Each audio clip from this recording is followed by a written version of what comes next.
Good evening, everyone. I have pleasure in opening the Ordinary Council meeting of the 10th of December 2024, the last meeting of the year at 6:30 p.m, and welcome all those in attendance. I wish to inform you that the meeting is being live streamed and recorded. The video will appear on the Council's website and YouTube channel. The public gallery will not be recorded unless accidentally, and only a participant in the meeting, namely a person asking questions at public question time, will be live streamed and recorded. If you wish to ask a question at public question time, your voice and image will be recorded and live streamed. If you do not consent to your voice and image being recorded and live streamed to the public, then you will need to leave the meeting. By staying in this meeting, you consent to your voice and image being live streamed and recorded.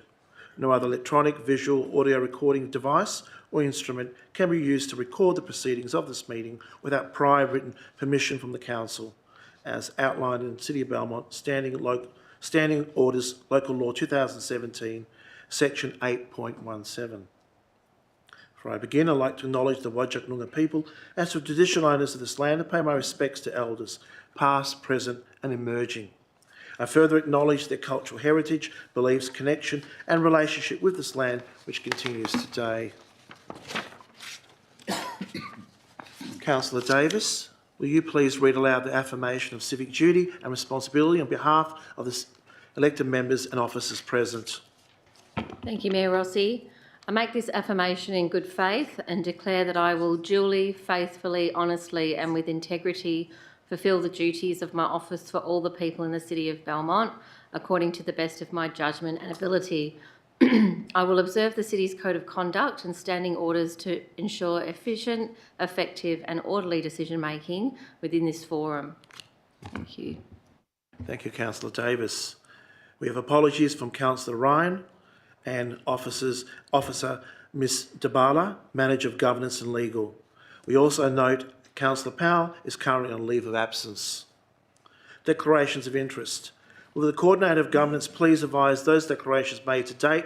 3.1. Thank you. Through the Mayor, we have no declarations of financial interest for this evening under 3.1. 3.2, disclosure of interest affecting impartiality, please. Thank you. Through the Mayor, we have one declaration of interest under 3.2, which is Councillor Sessions, who's declared an interest affecting impartiality for item 14.1, Wilson Park Zone 2 Heart and Playground Construction Contract, as Councillor Sessions runs a Facebook page called Upgrade Wilson Park, and it was a Facebook page that she started before she was an elected member. Thank you, Mr. Mayor. Thank you. Announcements.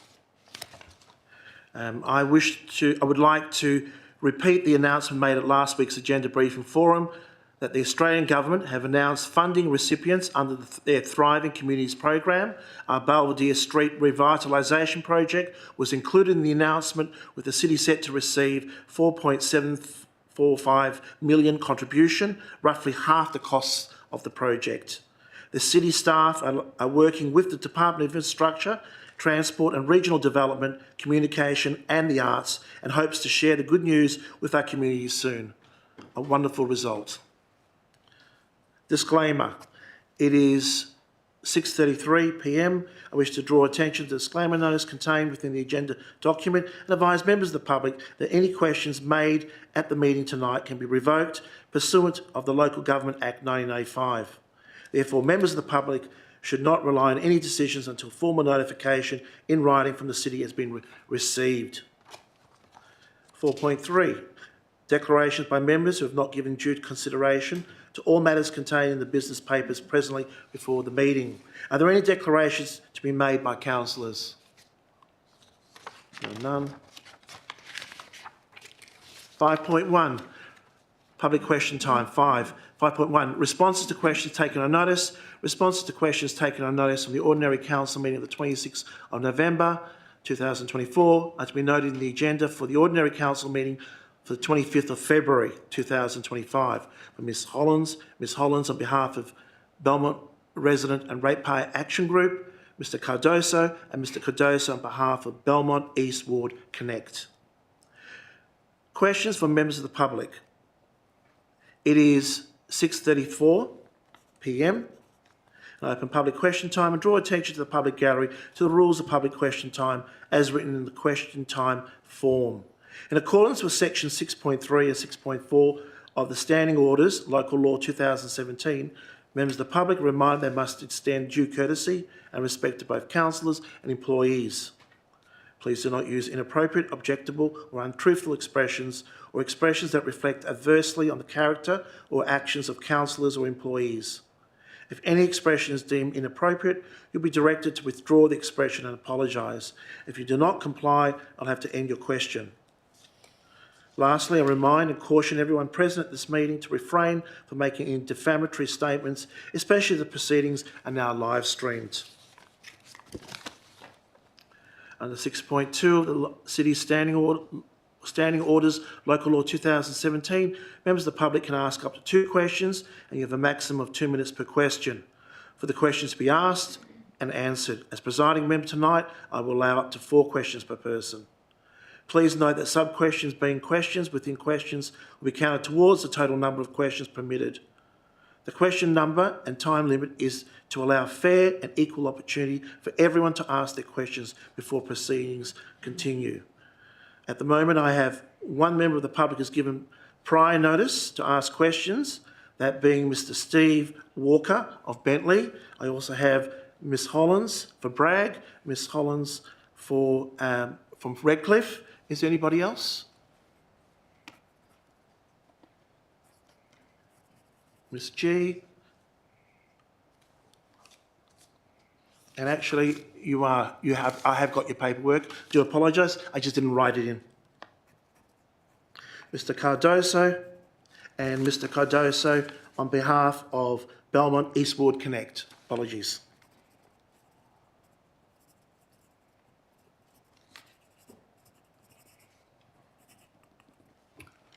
There being nobody else, we'll go to Mr. Steve Walker.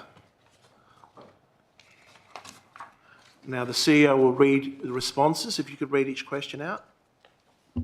Thank you, Mayor Rossi, council members and staff. Steve Walker Bentley. Question 1. In regards to the September 2024 proposed Peat Park Sporting Redevelopment Project business case, are the infrastructure services officers repeating the mistakes of past City of Belmont staff of decades ago by only providing for 2 narrow sports and locking out other sports? Mr. CEO. Thank you, Worship.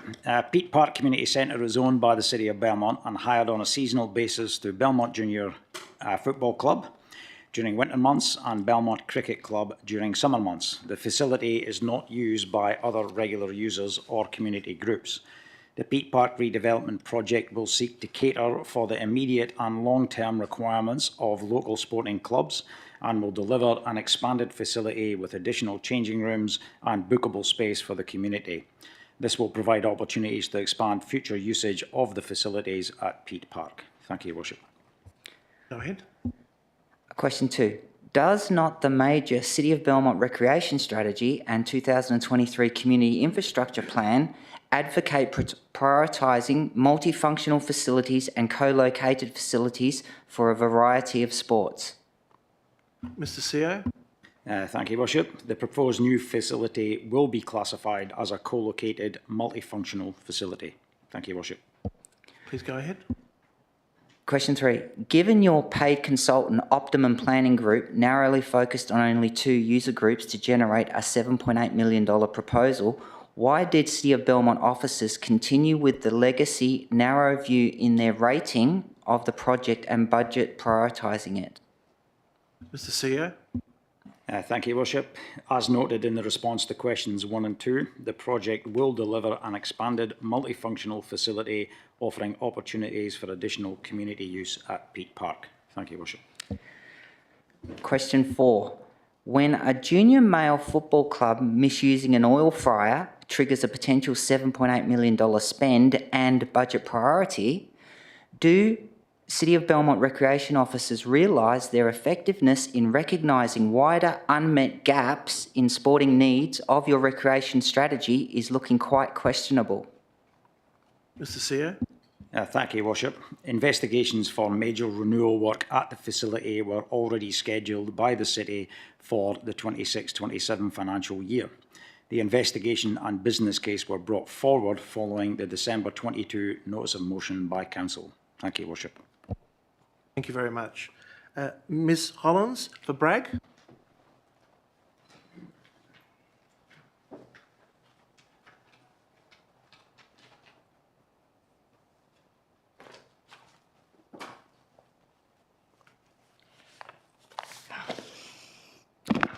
Good evening, Mayor and councillors and the three people in the gallery.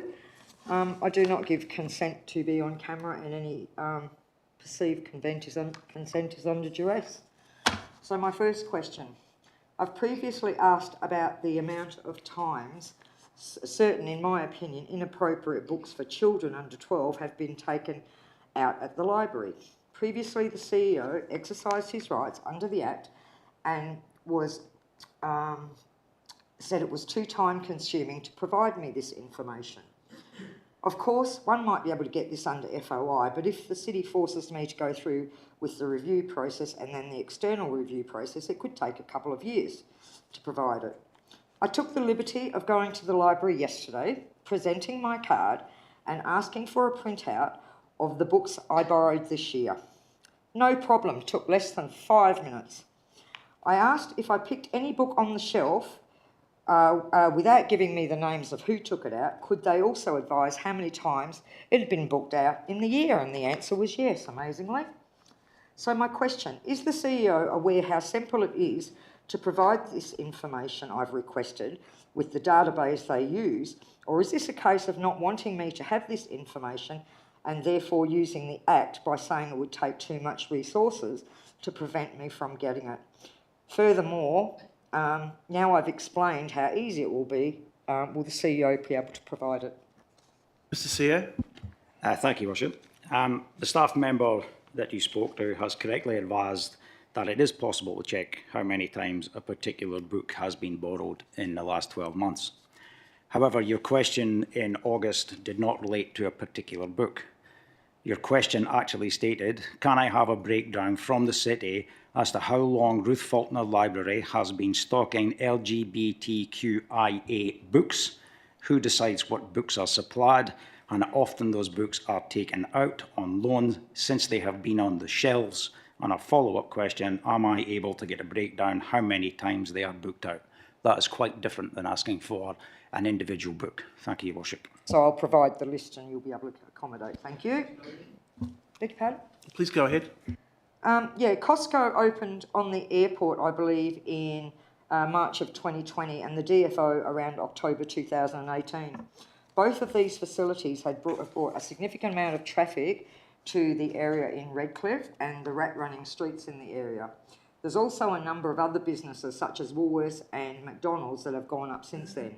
So my question, could I please get the amount of rates Perth Airport has paid in rates yearly since 2020, as well as the 2016-17 year prior to the opening of DFO? Mr CEO, would you be able to answer that? Or Thank you, Worship. I'll need to take that question on notice. Thank you. The traffic on Epsom Ave in particular has been horrendous the last few weeks. Had the City not chosen to delay the traffic calming on Stanton Road for months, then it would be likely that some of the residents in the area wouldn't be suffering so much traffic volumes at the moment. I personally, on 2 occasions in the last week, not during school hours, have turned left into Epsom and had 10 and 11 cars in front of me who have all turned left at the roundabout to go to the airport. So my question, how much longer before the traffic report is an agenda item? And furthermore, if any recommendations are adopted by Council, how long is it likely to take before any recommendations are actually implemented and we see a reduction in traffic? Are we going to be looking at a year or 2? Director of Infrastructure Services. Thank you, Mayor Rossi, and through you. The report we're hoping to have issued for community feedback in January, February, with item to council in either March or April. The length of time it will take to implement any of the recommendations really depends on what the recommendations are and what are adopted by council. I mean, if we had short-term recommendations of a temporary nature, they could be implemented quite quickly. If however, we require design works and approvals, that could take a lot longer. Thank you. Go ahead. That's it, Brad. Yep, thank Shall you. I do my personal Yes, question? Okay. definitely. Thank you very much. At every meeting, there's usually a lot of questions taken on notice. Some would obviously be necessary, so research needs to be done. Some are simple questions and should be known. For instance, the Mayor being asked to define directly affected, and this is taken on notice. Other questions are not properly answered, and the answer diverts from the question, which has on occasion left me having to repeat a question as it was obviously not understood. So my question, why is there so many questions that are quite straightforward and should be known by the administration or Mayor being taken on notice, and why are so many questions not being specifically answered and some sort of generally about what was asked but not the specific question? Director of Corporate and Governance. CEO wishes to answer. Yeah, thank you, Your Worship. What may seem to be an easy question for you to refer to, and particularly when you talk about directly affected and references to the Local Government Act need to be researched. So questions are taken on notice where we don't have the answer or we can't provide a comprehensive answer, and that's why questions are taken on notice. I do not necessarily agree with you that the questions and the responses that are given are not accurate, and I don't believe that that's the case. Thank you, Your Worship. Well, I could cite an example if you'd like. On that basis then... Next question, thank you. The word directly affected, when you've got a mayor running the meeting, wouldn't that be something that should be known and be able to answer at a meeting? Your question is what is directly affected? Well, I have asked it before, and the CEO has just said that some things you need to look up and so on, but I would have thought when people are asking you directly what directly affected is, that would be something that would be known and would not need to be taken on notice. Mr. CEO. Yeah, thank you, Worship. Obviously, when that question's asked and you make reference, or there are references to certain sections in the Local Government Act, that needs to be reviewed. Not everyone has knowledge of every single section of the Local Government Act. However, there is no definition of directly affected in the Local Government Act or the administration regulations or our standing orders. However, both words in the expression have plain meanings, okay? A plain meaning of directly affected, and assistance can be obtained by reference to dictionary definitions. Thank you, Worship. Please go ahead. Is there any provisions in the Act or regulations that allow a councillor to be minuted as being in attendance when they're only there for 1 minute, which was the case with Councillor Sekula in November when he arrived at 7:15 and the meeting finished at 6:15, because it is in the minutes, and I wanted to know what the regulations say on that. Mr. CEO. Yeah, thank you, Worship. Attendance at the meeting is recorded, and the date and time of the arrival is recorded in the minutes, and that's a requirement under the Act. Okay, thank you. We wrote to councillors asking if any of them would consider not going to the Adachi trip, given that the residents are not too happy about it, and especially since there's no kids going this year and we're in a financial crisis for a lot of people in Belmont. On top of this, there's 6 councillors, and on top of the 6 councillors, a CEO and 4 other staff, it would seem. So my question, has any councillor decided not to go? And excluding the CEO, how many of the other 4 staff going are directors? First part, I'm not aware of anyone not going, and the question regarding the officers, I'll refer to the CEO. Thank you. Yeah, thank you, Worship. Of the staff that are attending, only one other director is attending with myself.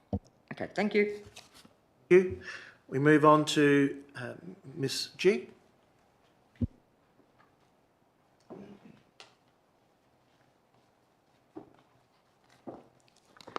Thank you, Mayor, councillors and the people in the gallery. As most of you are aware, the problems on the corner of Gabriel and Abernethy And this has been going on since way before some of you were on council. For some 6 months, I've been really pressing council to put measures in place to help prevent accidents and potentially save lives.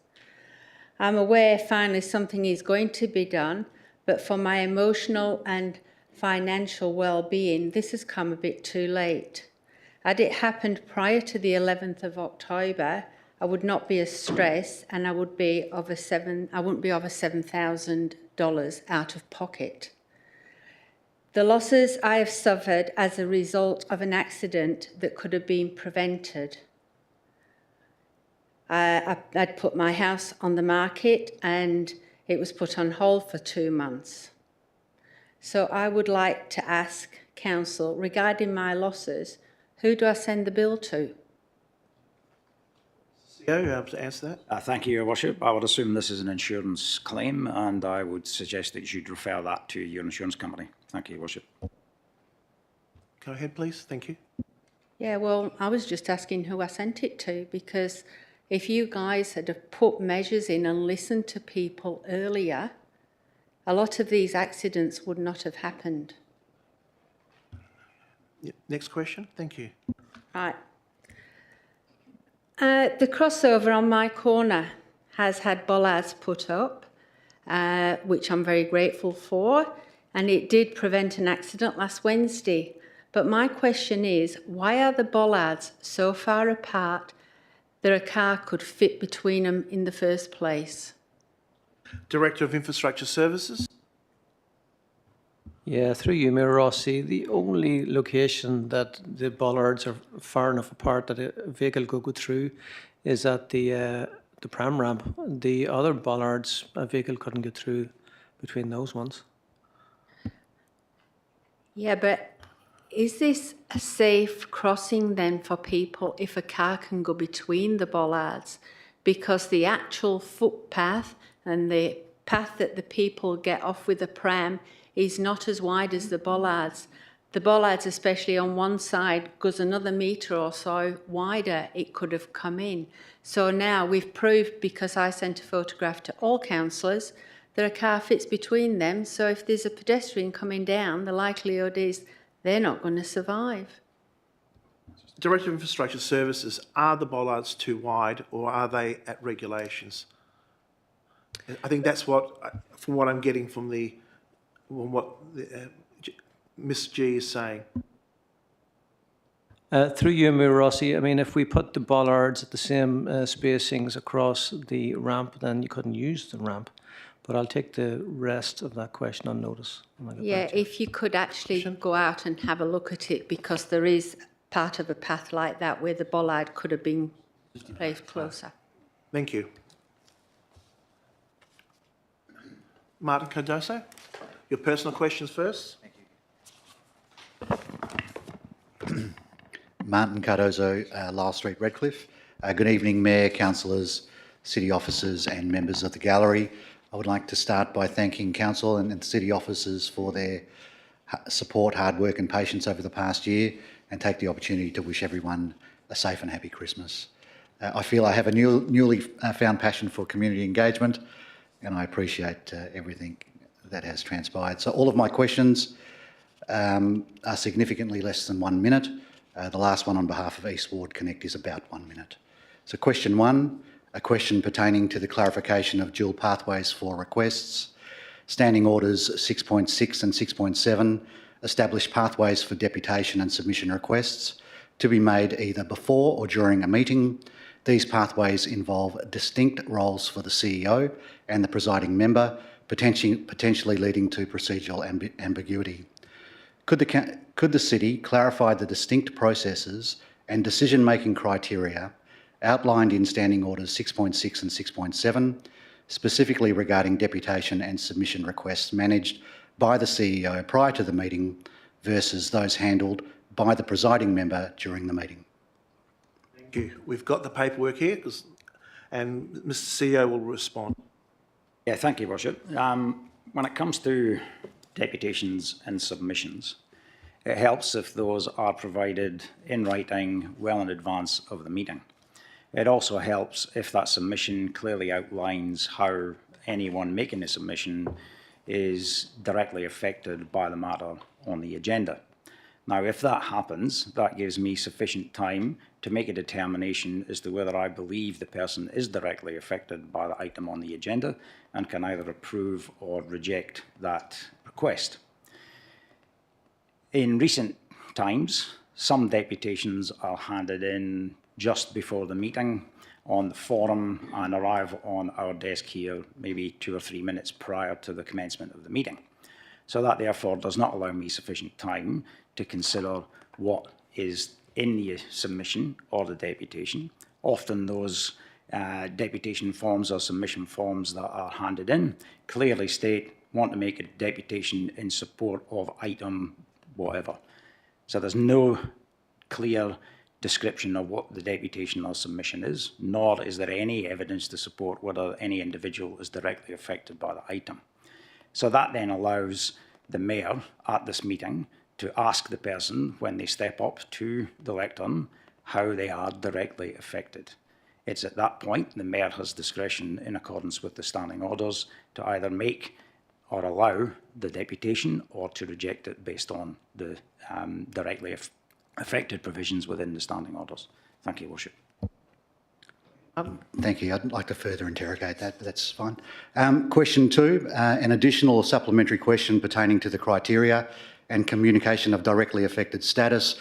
Under the standing orders 6.61 and 6.71, deputations and submissions require applicants to be directly affected by an agenda item matter. The CEO is responsible for pre-meeting determinations under subsections 2, while the presiding member handles at-meeting requests. Could the City clarify whether consistent and objective criteria are applied across both pre-meeting and at-meeting requests to determine if a person is directly affected? Specifically, how does the presiding member's authority to make at-meeting rulings align with the distinct responsibilities assigned to the CEO and Council under subsections 2? Mr. CEO. Thank you, Worship. As I said previously, when submissions are received, I will review that submission. If it comes in within sufficient time ahead of this meeting, I will discuss that with the Mayor and we'll determine whether we believe that submission meets the criteria of directly affected. If I don't have that time to deal with it, then this is where the presiding member makes his ruling under the standing orders. So while I will review them if they come in and there's sufficient detail to make that informed decision, I will then make contact with whoever it is and they'll either allow it or reject it. But generally, those are discussed prior to the meeting if we've received them. And if not, at the meeting, the presiding member makes a call in accordance with the standing orders at his discretion. Thank you, Worship. Okay. Next one. Question 3, a question pertaining to the alignment with council decision-making principles. The Local Government Act 1995 emphasises principles of transparency, accountability and participation, section 1.3, and specifies that council decisions require a simple majority unless otherwise stated, section 5.20. Standing orders 6.62 and 6.72 outline a process where the CEO or council determines pre-meeting deputation and submission requests, while the presiding member addresses at-meeting decisions. This is quite clearly described. How does the presiding member's authority to make deputation and submission determinations at agenda briefing forums without referral to a council vote align with the principles of transparency, accountability and participation outlined in section 1.3 of the Local Government Act? Specifically, how do these rules comply with section 5.20, which requires council decisions to be made by a simple majority? And how is this redundancy avoided if the presiding member is perceived as having sole authority over both pre-meeting and at-meeting requests? Thank you, Worship. Much like my previous two questions, a determination is made prior to the meeting if we receive submissions and deputations in advance of this meeting. And if there's sufficient information in that submission to make an informed decision as to whether they're affected or directly or not directly affected. Now, often those submissions do not contain that information. And when that happens, that decision then, and often when they come here at late notice, is made by the presiding member in accordance with the standing orders because he has the discretion to do so.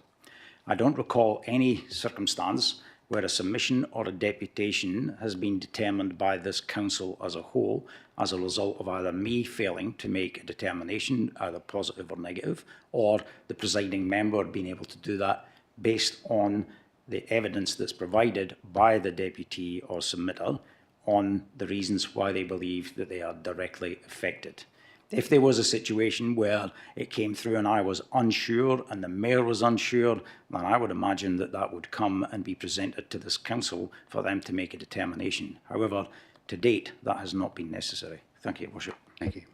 Question 4, an additional supplementary question pertaining to the publication and recording of presiding members' determinations. Section 1.3 of the Local Government Act 1995 outlines the principles of transparency and accountability, while Section 5.96A(1)(f) emphasises the importance of recording and publishing decisions to ensure public awareness.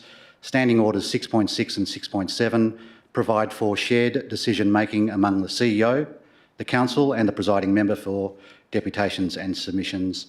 Could the City confirm whether the presiding member's determinations on deputations and submissions are recorded in the minutes of the agenda briefing forums, and if they are not, what mechanisms are in place to ensure alignment with the transparency and accountability principles of Section 1.3 and the obligations under Section 5.96A(1)(f) of the Local Government Act 1995? CEO. Thank you, Worship. It's my understanding that they are captured in the minutes of the agendas. I do have other governance members here, and I'm sure they'll correct me if I'm wrong. Thank you, Worship. Thank you. You might like to move on to Belmont East Ward Connect. Thank you, Martin. Thank you, Martin Caddos, on behalf of Belmont East Ward Connect. Question 1, a question pertaining to the role of the governance officer in determinations. At agenda briefing forums, the presiding member determines whether an applicant is directly affected under sections 6.61 and 6.71 of the standing orders. Could the City clarify the formal role of the governance officer sitting adjacent to the presiding member in this process and explain how their involvement aligns with the principles of impartiality, transparency and accountability required under the Local Government Act, specifically how any advice provided is documented? Director of Corporate Governance. Thank you, Mr Mayor. The governance officer who normally sits here is obviously on leave, and her and Ms Dabala, like her predecessors and like the CEO, offer advice to the Mayor, and it's up to the Mayor whether he chooses to accept that advice or not. The advice is not recorded, and neither is it, because we don't record verbatim minutes in this council, nor do any local government in WA. And as such, the Mayor makes the decision, and that's recorded in the minutes. Thank you. Go ahead. Question 2, a question pertaining to the alignment of the additional rules document with standing orders. The City's standing orders, adopted as a formal local law under the Local Government Act, provide a legislated framework for governance. Additional procedural documents such as the public submission time and deputation pro forma form must align with these standing orders to ensure consistency and compliance with the law.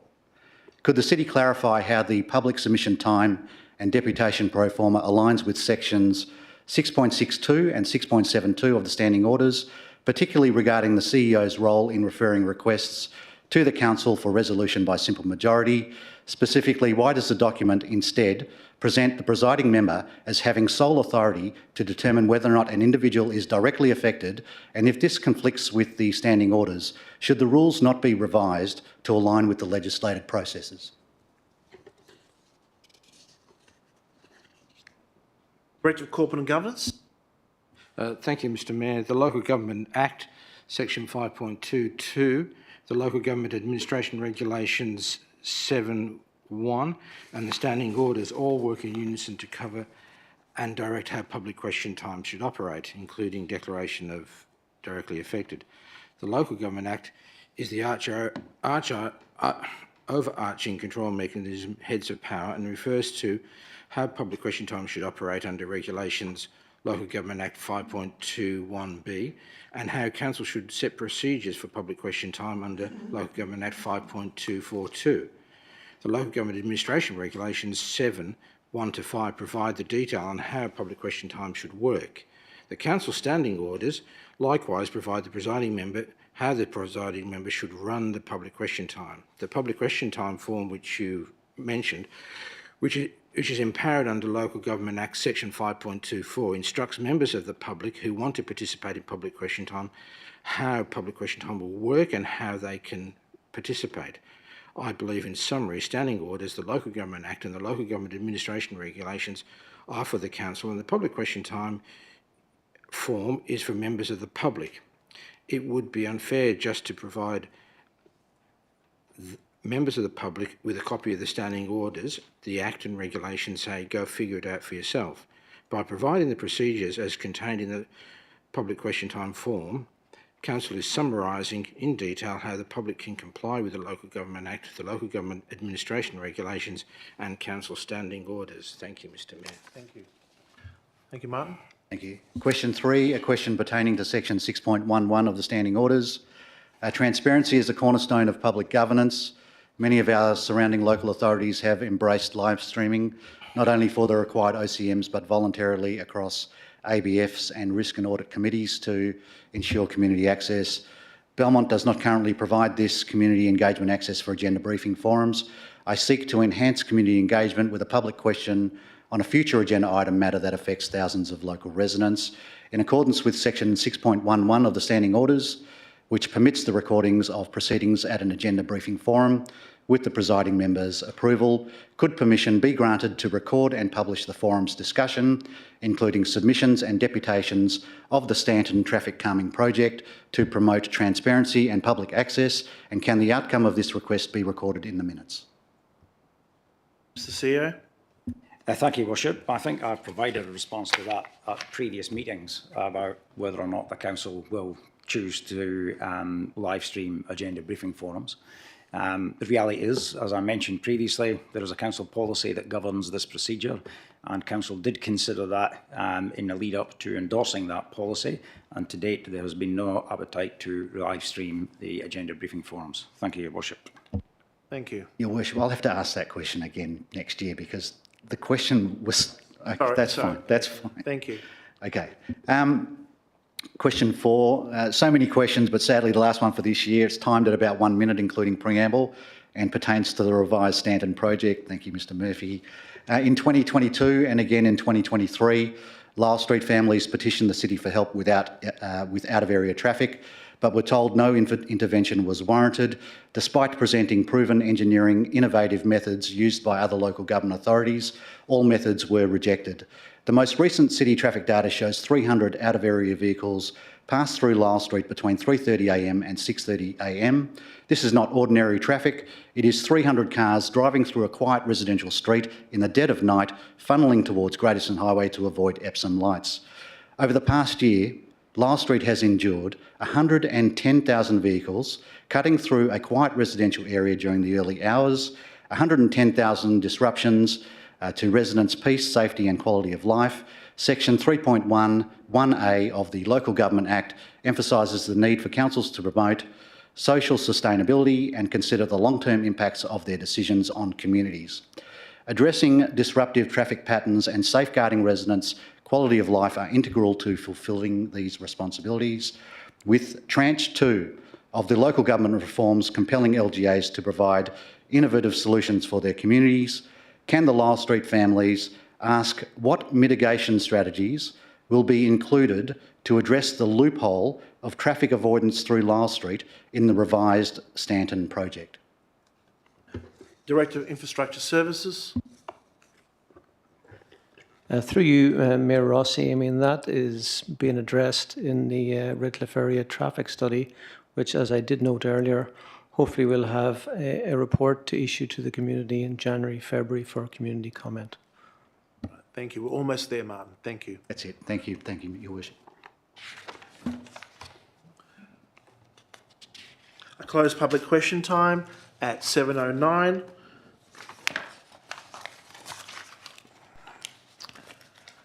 (6.1) Matrix for the Agenda Briefing Forum held the 3rd of December 2024. Are there any questions on the matrix? I have a move and a second to receive and note the matrix. Moved by Councillor Sessions, seconded by Councillor Gujitsky. We'll need to vote. Please use the buttons on your microphone screen. Voting is now closed. Carried unanimously.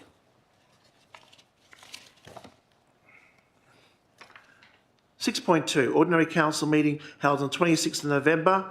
Are there any questions on the minutes, please? May I have a move and a second to confirm the minutes as true and accurate record? Moved by Councillor Davis, seconded by Councillor Sessions. Voting is now open. Please use the buttons on your microphone screen. Voting is now closed. Carried unanimously.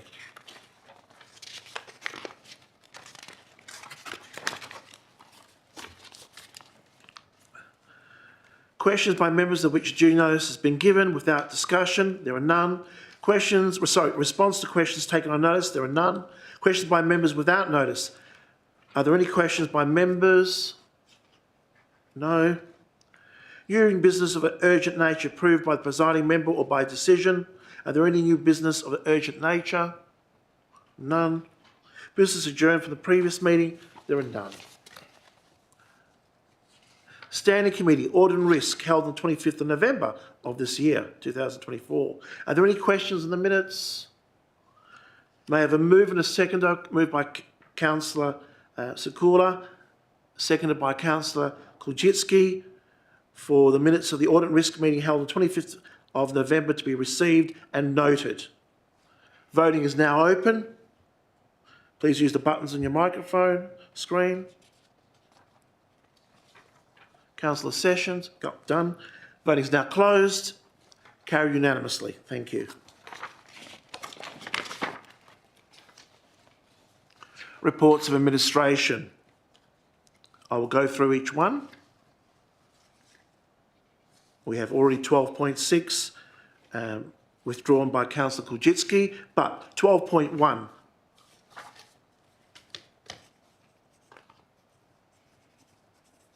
By Councillor Kulczycki, final adoption, modified amendment number 21 to local planning scheme number 15. The assurance maps, 12.2. Internal audit plan for 2024, 25, 26, 27. The internal audit report, 12.4. Councillor Davis. Internal audit terms of reference. Purchasing policy has already been pulled out by Councillor Kulczycki. Annual report, Councillor Sessions. Accounts for payment for November. Monthly financial report for November. No. So.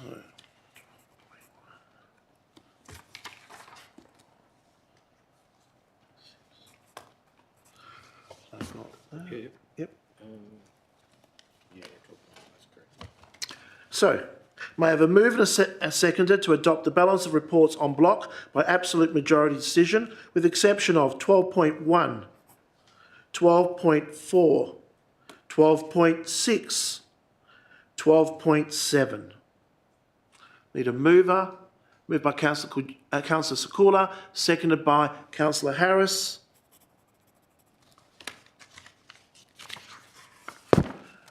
Voting is now open. Please use the buttons on your microphone screen. Voting is now closed. Carried unanimously. For those people present in the gallery, please note that those items that have not been withdrawn are now being adopted by Council. You're welcome, of course, to stay and observe the remainder of tonight's proceedings, or you may wish to leave when convenient. As outlined previously, please do not rely on any council decision until formal notification has been received in writing. Thank you.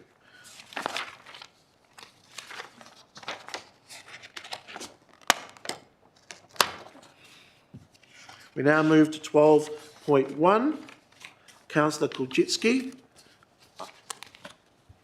Thank you, Mr Mayor. I move to support the officer recommendation that's been printed. Thank you. I need a seconder. Councillor Sessions. Go ahead, Councillor Kulczycki. Thank you, Mayor Rossi. I support this recommendation that Council maintains its position on the scheme amendment, which was previously endorsed at the December 2023 Ordinary Council meeting. Belmont has a unique distribution of significant commercial precincts within its boundaries: the industrial area in Kewdale, Belmont Business Park in Belmont and Rivervale, and the retail and entertainment district in the town centre. This makes us different to other local government areas where the predominance of land uses is residential. Accordingly, it makes sense that we safeguard the town centre to promote retail and entertainment uses within the precinct for the enjoyment of our residents. I'd also like to note my appreciation to the Manager of Planning Services, who clarified the questions I asked at the agenda briefing forum last week. The information that was provided satisfied the concerns raised about the parent group potentially seeking to advance their commercial interests at ratepayers' expense. Councillor Sessions as the seconder. Thanks, Mayor Rossi. I support Councillor Kolchitsky's comments and the officer recommendation. Thank you. Councillor Marx. Thank you very much, Mr. Mayor. I was very disappointed when I read this, because I'm disappointed in the parent group for what they put forward, especially when they were making an effort to sell the particular interest. And I understand that they've now sold it, but it doesn't sound good that they would be selling it and trying to change things at the same time. What is not understood and is very important is that the city centre needs a structure plan over it if you want to change these things. It is just absolutely imperative that we just don't make ad hoc decisions to make changes without a structure plan to look into the meaning of these changes. And I'm afraid that the Minister appears to have just made ad hoc decisions, in my opinion. Thank you. Anybody else wishes to speak? No. We'll go back to Councillor Kulczycki as the mover. Thank you, Mr. Mayor. I'll echo the words put forward by Councillor Marx. It's very important that in putting together the new local planning scheme in the new calendar year, that we pay special attention to this area so that it remains an enjoyable and inviting place for our residents to attend. Thank you. Voting is now open. Please use the buttons on your microphone screen. Voting is now closed. Carried unanimously. Thank you. We move to 12.4. Councillor Davis as the mover. Thank you, Mr. Mayor. Yeah, I just wanted to move it as printed, but I wanted to just mention the urban forest team that will be increasing the watering for the plants for the tree. Before we start speaking, Councillor Sessions was first. Yep. Go ahead. Sorry, Councillor Davis. That's okay, thank you. Yeah, so it was noted last summer that quite a lot of trees died, and some of them were not just planted, they were sort of quite mature as well because it was so hot. So it's good to see that the city is going to be increasing fertilisation, mulching, watering, basically management of the trees. So that's a good big tick there. Also, the other one was, I just wanted to mention, was the swimming pool spa safety barriers inspections. There has been a backlog, but that was only because the city had to employ an employee, I think. They couldn't employ a contractor, I think that was correct. So I do believe that the backlog is processing quite quickly. So that's good to know, and hopefully by next year, early next year, there won't be any backlog. So I just wanted to just mention those two from the internal audit. So yeah, I'll move that as printed. Thank you. Thank you. Councillor Sessions, the seconder.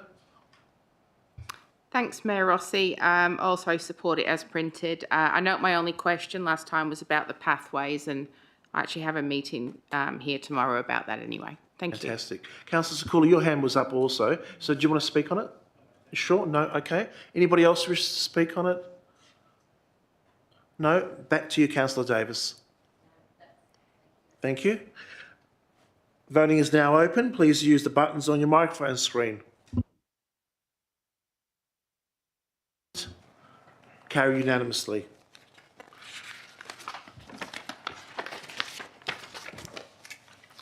We now move to 12.6, Purchasing Policy Review. Councillor Kulczycki.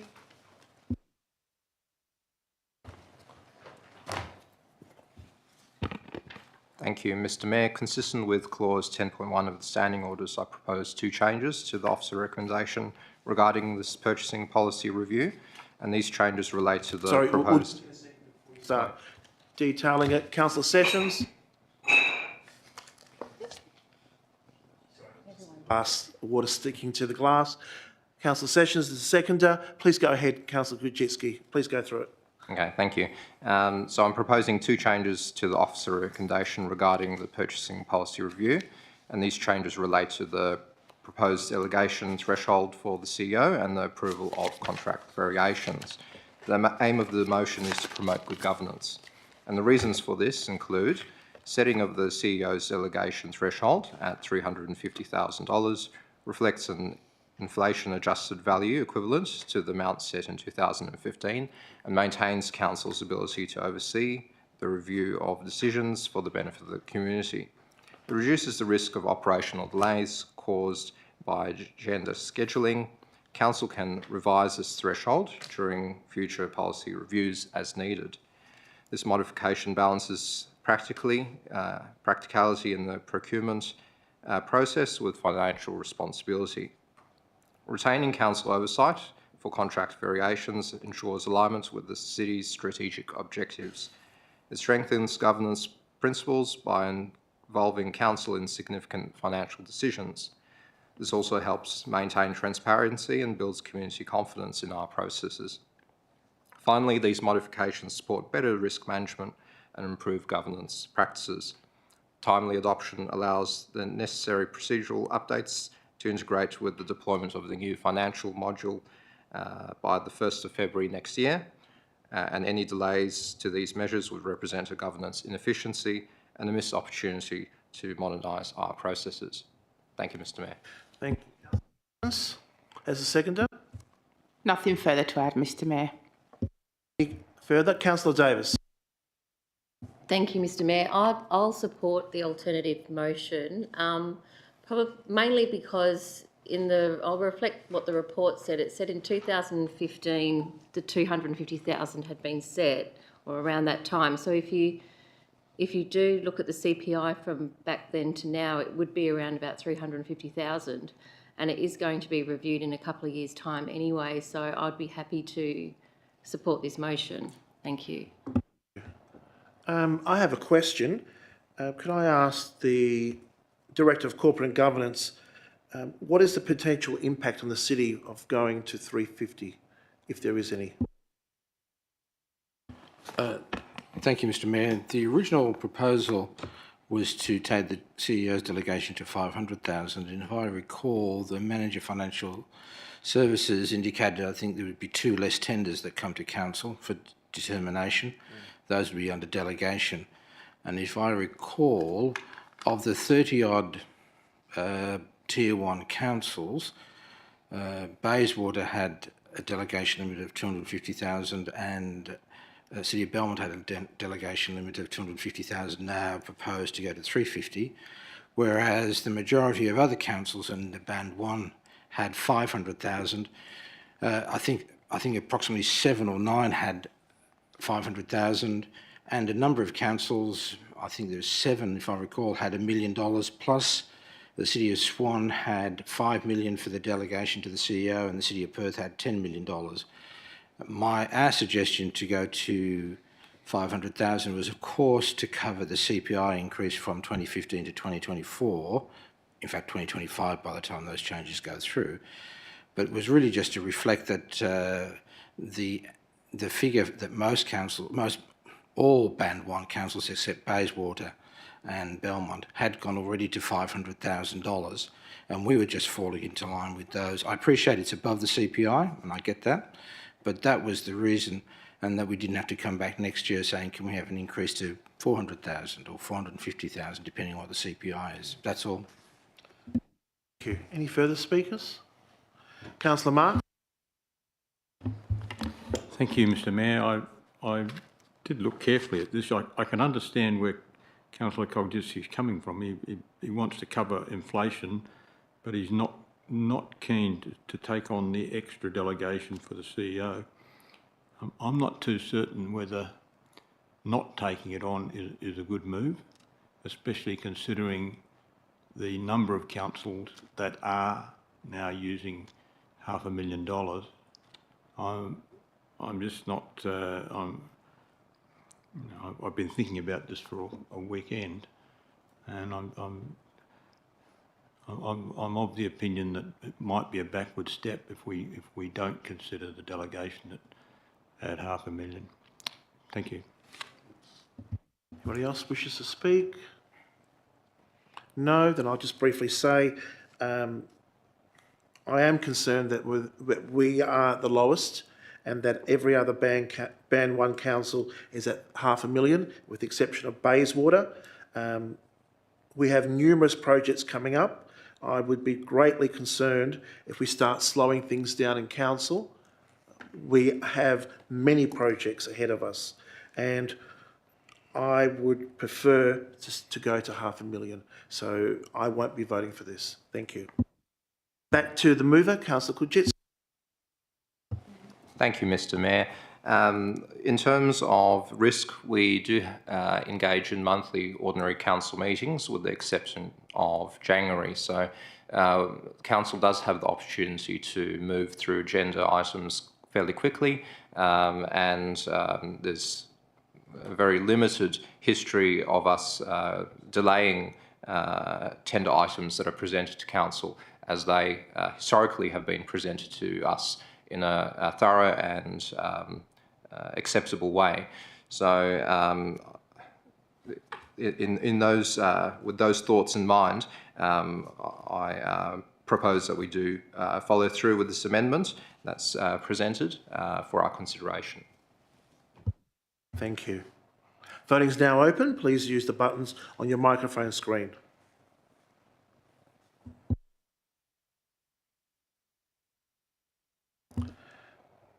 Voting is now closed. It's carried 5-2. Thank you.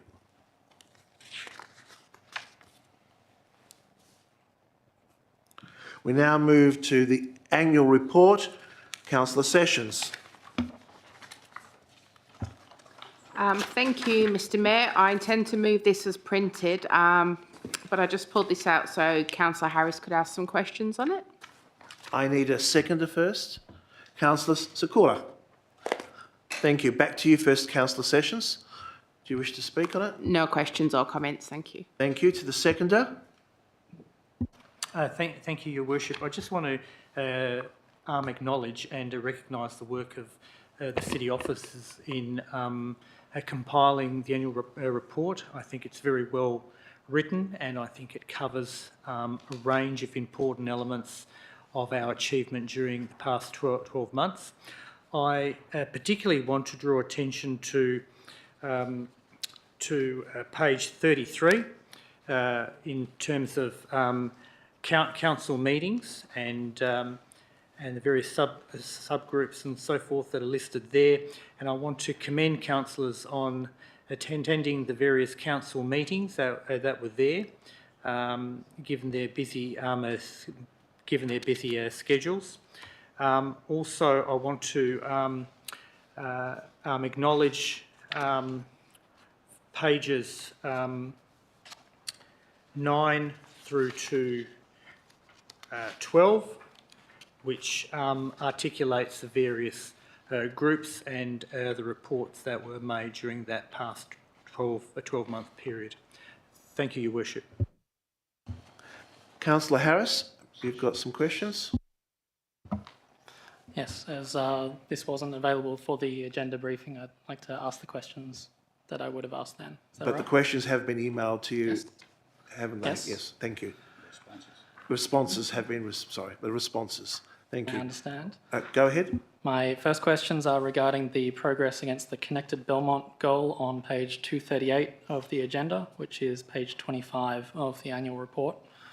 The goal is that, quote, we can all get where we want to go, which I understand to be overall a transport goal. The first 4 achievements listed, International Day of Persons with Disabilities, Auslan Lessons, All Abilities Dance Program, and the Access and Inclusion Advisory Group, they appear to be actions from the Access and Inclusion Plan. Is that correct? Mr. CEO? Sorry, Your Worship, can you confirm, was that question 1 and question 2? I believe it's been labelled by officers as question, oh God, question 2. No. No, it's the first dot point on the second page. It's question 1. Anyway. Question 1 and 2. Yeah, as you're aware, Councillor Harris, these were provided to you in writing and responses were provided earlier today and forwarded to all councillors. So I could only assume all councillors have these, the responses in writing. And while it's not customary for us to read these out when they've been provided for council to make an informed decision tonight, I'm happy to read these. The response to questions 1 and 2, the annual report generally records initiatives and projects that have been completed. A number of actions under Belmont on the Move and the Sustainable Transport Plan are either for investigation or are still in progress, so have not been reported in 2023-24 annual report. Projects such as Wright Street and Fulham Street pedestrian crossing and improvements at Francisco Street, Kooyong Road are scheduled for this financial year. Belmont on the Move and the Sustainable Transport Plan are currently under review with a view to incorporating into a new Sustainable Transport Plan. Initially, community engagement has been completed for the revised plan, which is planned to be completed this financial year. Thank you, Your Worship. Thank you. Councillor Harris, go ahead. Thank you. So the answer to that one was yes, they are from the Access and Inclusion Advisory Group. That was via email. That plan appears to be quite active. However, it was just one of 7 initiatives listed for this Connected Belmont goal in the corporate business plan. The other 6 were mostly aligned with transport, Belmont on the Move, Community Infrastructure Plan, State and Federal Investment in Roads and Paths, Sustainable Transport Plan, Link WA and Staff Travel Plans. Judging from the achievements list there in the report, the only notable achievement to come from those 6 plans was the updating of the Your Move map. Is that a fair assessment on progress in transport for the year? Mr. CEO? Sorry, Your Worship. The copy that I had of the responses was not the up-to-date copy. That question that you've just asked, can you confirm, is that question number 3? That one was actually question number 1 on this list. But I can take your previous answer as the answer. Sorry, what did he ask? That's not.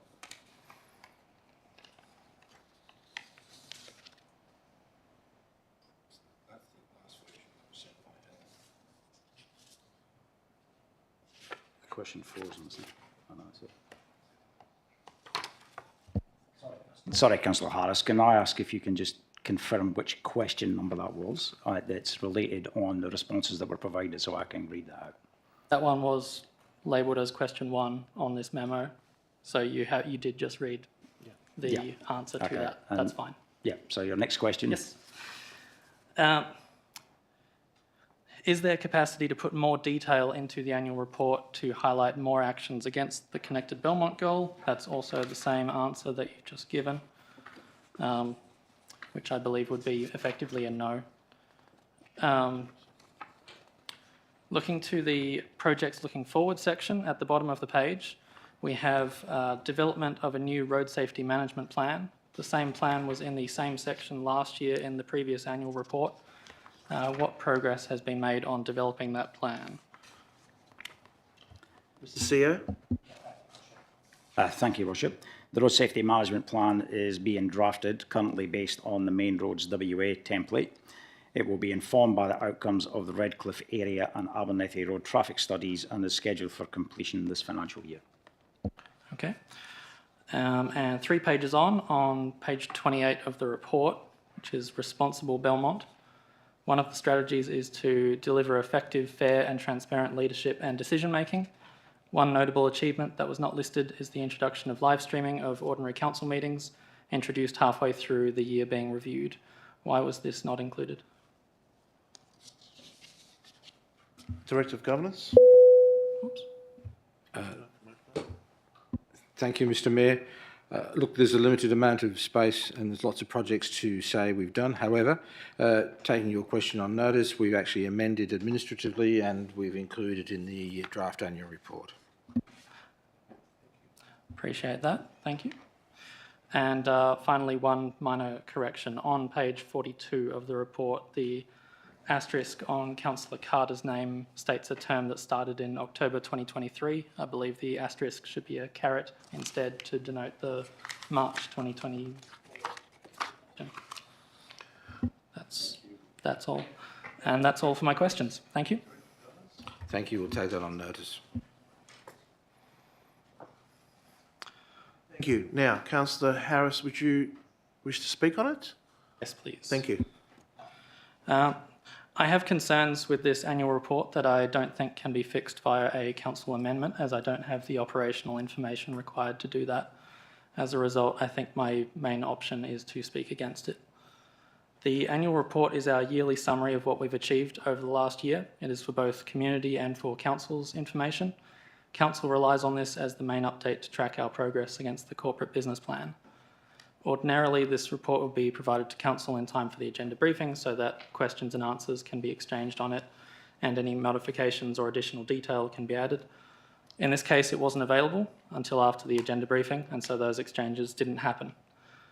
There are excellent parts of this report. In particular, the near 10% reduction in landfill is notable, which is sure to be helped in the coming years by the continued rollout of FOGO, diverting more waste to productive uses. A strong year of tree planting was also reported, including one outside my own place, where before I joined council. I look forward to watching it grow and giving it a bit more water over the coming months. But not all of the annual report is as informative or as complete as it should be for it to be a useful document summarising our progress. The section that concerns me is not the well-written reports on waste, energy and tree canopy, but the performance reporting on corporate goals. These were against the 5 goal areas of our previous corporate business plan. While significant detail is included on progress against livable Belmont, for example, on page 236 and 237, a particular concern is the lack of detail provided in Connected Belmont on page 238. Connected Belmont was our goal to make our city easier, safer, more efficient and more sustainable to get around, both for people and for goods. We had a series of strategies shown in the upper right of that page to achieve that, and each year we note achievements against those strategies to show that we are making progress and moving toward the goals that are outlined at the upper left. This year, in terms of transport achievements, we have achieved updating a map. Based on responses, this is an effective summary of what we've managed. Now, I hope this is not a full summary of what we've achieved in the background, but it is concerning if that is the sum total of progress. But this is not a one-off year. Last year, in the previous annual report, we had an equivalent page with the same goals, the same strategies, and the same reporting format. That year, the closest thing to a transport strategy achievement noted was the planting of trees, which are not transport infrastructure unless you're a bird. This year is better, but if the only significant thing that we have achieved over 2 years in terms of making a walkable, bikeable, sustainable, and easy place to get around is an update to a map, then I am highly concerned. If that's not true, then I'm concerned about the process of getting these achievements to the annual report. The combination of it being provided a bit late, which is understandable, but the lack of progress against these stated goals and strategies, along with the lack of clarifying commentary about those achievements, is a worry. And whether that reflects more on actions or on reporting methods is not clear. But in either case, I'm not prepared to endorse the report and will be voting no. Thank you, Mr Mayor. Thank you. Anybody else wishes to speak on it who has not spoken? No. We go back to Councillor Sessions. No. Voting is now open. Please use the buttons on your microphone screen. Voting is now closed. The annual report carried 6-1.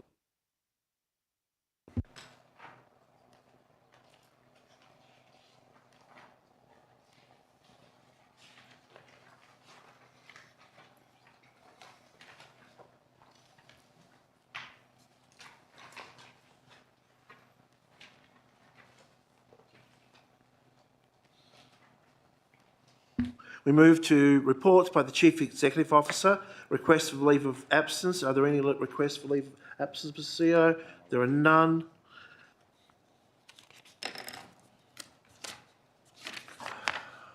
Notice of motion. There are none. Matters of which the meeting may be closed. I will now close the meeting in accordance with section 5.232C of the Local Government Act 1995 of WA. May I have a mover and a seconder, please? Moved by Councillor Davis, seconded by Councillor Harris. Voting is now open.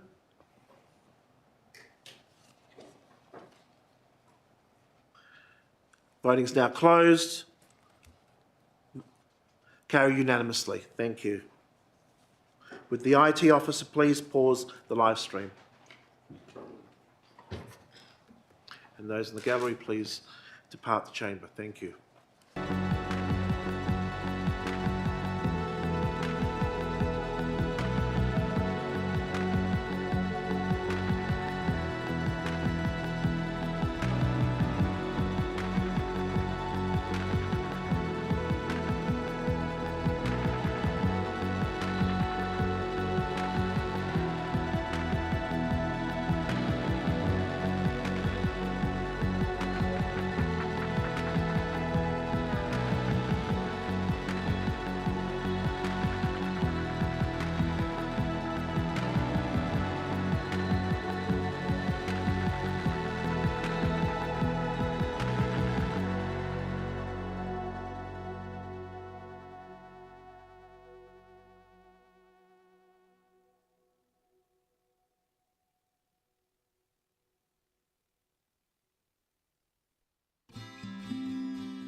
That's what you read out. Move. Yep. No voting for me to move it.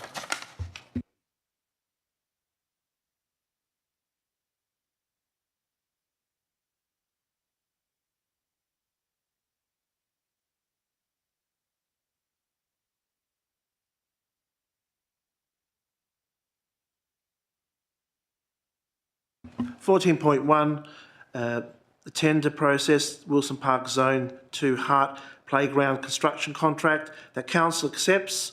The officer recommendation in relation to this item, moved by Councillor Davis, seconded by Councillor Sikula, carried unanimously. There being no further business to conduct, I thank all those in attendance and close the meeting at 7:44 p.m. Enjoy your holiday break, everyone. Thank you.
you.